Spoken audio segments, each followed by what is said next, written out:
গুরুত্বপূর্ণ চারটি মৌলিক কথা মনে রাখবেন কোরবানির ক্ষেত্রে। বলেন কয়টি? 1 নম্বর নিয়ত শুদ্ধ করা, বলেন। 2 নম্বর হালাল টাকায় কোরবানি দেওয়া। 3 নম্বর শরীয়ত মোতাবেক কোরবানি দেওয়া।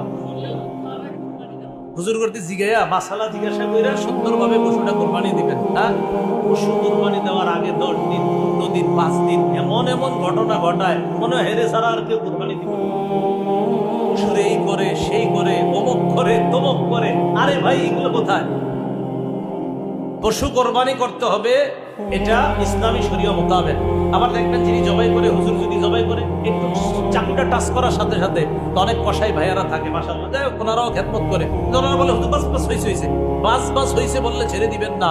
যেই রক কাটলে পশুর জান যায় ওটা পর্যন্ত ছুরিটা চালাবেন, ওটা নিশ্চিত যখন হবেন এরপর ছুরি ছাড়বেন। আর এইভাবে ডাইরেক্ট ছুরিটা এভাবে আপনি ভিতরে দিয়ে দিবেন না। অনেকে কি করে, প্রথমে চালানোর পর আরেকজন যিনি পাশে থাকে এইভাবে মারে, এটা না, এটা করবেন না।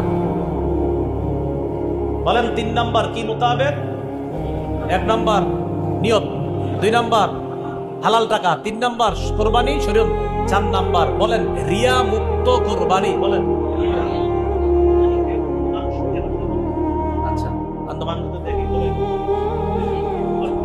আমার এই কোরবানি আল্লাহর জন্য। মানুষ দেখে মানে মানুষ বড় বলবে, বাহবা বলবে 5 লাখ টাকা দিয়ে কোরবানি দিছে, এই উদ্দেশ্য না, বরং আমি 5 লাখ টাকা দিয়ে কিনছি আমার রবরে বেশি খুশি করতে, এটা উদ্দেশ্য।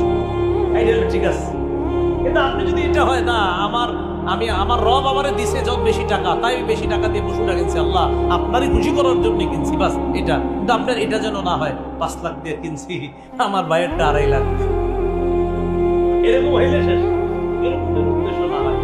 তাহলে 4টা কথা: 1 নাম্বার নিয়ত শুদ্ধ করা, 2 নাম্বার হালাল টাকায় কোরবানি দেওয়া, 3 নাম্বার শরীয়ত মোতাবেক, 4 নাম্বার মানুষকে দেখানোর জন্য না বরং আল্লাহরে খুশি করার জন্য।